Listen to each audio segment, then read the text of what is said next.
Këngëtari Rigel Serajku, i njohur si Noizi, dëshmoi në gjykatën e posaçme për tritolin që ju vendos me 8 qershor të vitit 2022 në 2 bizneset e tij. Sipas bashkëpunëtorit të penduar të drejtësisë Ertan Tafani, ka qenë grupi i Lart Haxhiut, ai që i ka vendosur eksplozivin pas një përplasje të reperit Noizi me Kleviol Ahmetin. Ky i fundit shok me Lart Haxhiun.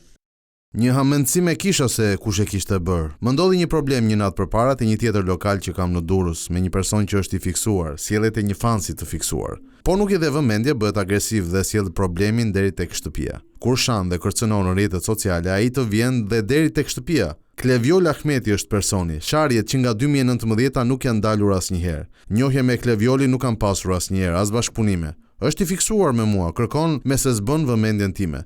Do të bëhet shok me mua, ndërkohë që unë s'dua të bëhem shok me të. Rigel Serajku tregoi për togat e zeza të gjykatës së posaçme, edhe si ka rrjedhur ngjarja deri në vendosjen e tritolit.